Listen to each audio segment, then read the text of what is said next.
Welcome to the Marketing Combat Podcast. My name is Jason Donnelly, and the guy over here with these scary horns and hat is going to introduce us to today's topic. His name, Chris Kubbernus. That's right, I am Chris Kubbernus, and today we're talking about deepfakes in advertising, innovative or harmful. And if you don't know, if you're brand new to the podcast, every day we take a topic, a hot topic in the marketing world, and we debate it. Someone's for it, someone's against it. The good news is, or the catch is, that person doesn't know if they're for or against it until the person, like me, intros it and says what their position is. So today, deepfakes in advertising, for or against it. I am completely for it.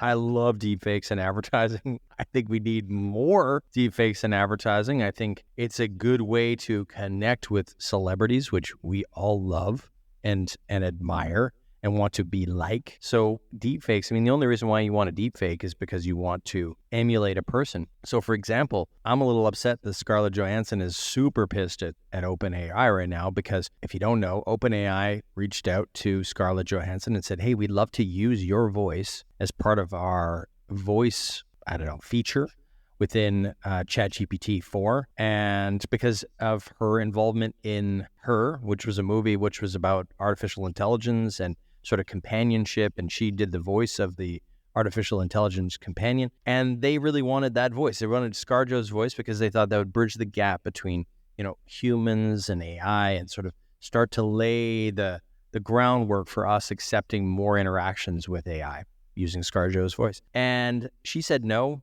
thanks.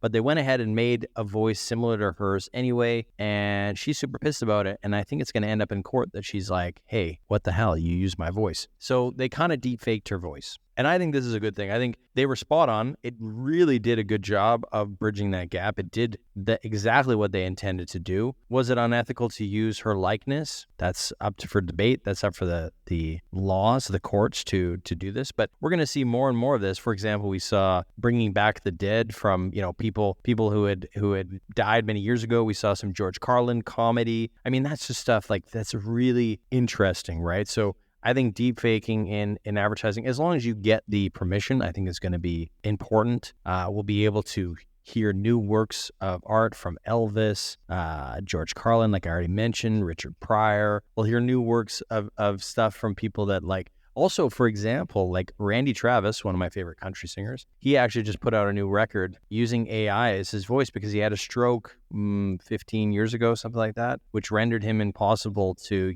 sing. Through the use of deepfaking his voice in AI, they actually cut a new record. Fantastic. This is exactly what we want with AI. This is exactly what's going to work to help humans create more content, create more advertising that connects with people. And that's what I really like. Oh, Chris, you've made this so easy. Here's the thing. Deepfake celebrities, if you're using it appropriately, like you just said with Randy Traverns, whoever that is. Randy Travis, come on, man. Come on. So whoever that is, that sounds really nice.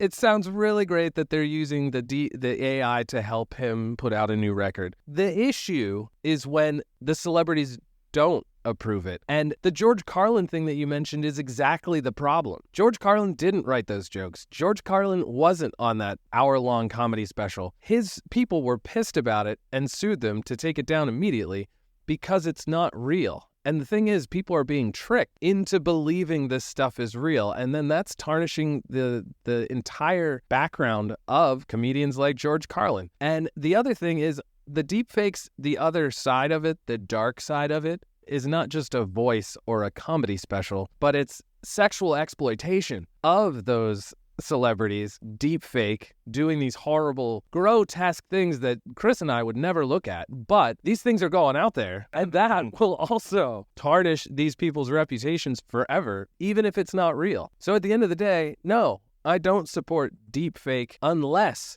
it's completely and totally approved of by and for the people that are doing it. Not to be able to bring Tupac back because he's not here. He's not saying you can do this. And I don't agree with him being in any new music videos or new music anything or throwing concerts because he's not saying it's okay. I don't care about the people just holding his reality.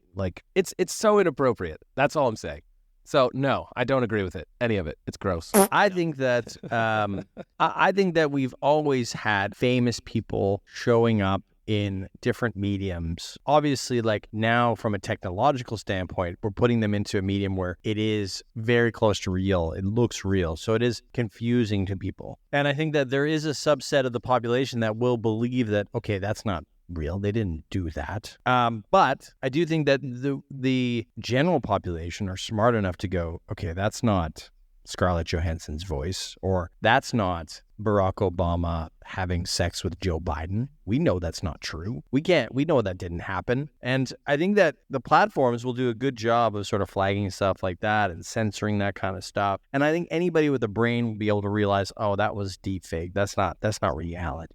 Now, where it gets really interesting, though, is when you can be deepfaked. Like Jason, we can deepfake you into some scenarios that may be questionable. And then we can use that to blackmail you. And that's just good opportunity. That's what the internet's for. I mean, how much memeing, how much like photoshopping. I mean, how much fun do you have photoshopping your head onto other people's bodies? It's so much fun. And doing it towards is your favorite part of the day. So I do believe that, like from a medium standpoint, from a creation standpoint, it's where we've always gone this direction. We've always messed around with public figures, their faces, their personas, their thing, because it is out in the public, their image, and we've always messed with it, and it's not going away. But I do believe there is an ethical concern here, and we'll have to see, how that susses out. I think there's going to be a payment. There's going to be some sort of licensing. They'll start to license their likeness for deepfakes and things like that, and it'll just become another way celebrities can make more money, and they'll just be like, hey, listen, sure, I'll sign a general thing where you can use my face, my image for anything that you want. Yep. And they'll just make money from that. Go find our other episode of AI generated content on social media, because that's what's going to happen. Celebrities are going to sell their likeness, and we're just going to have movies and social posts, and everything is going to be taken over by the highest paying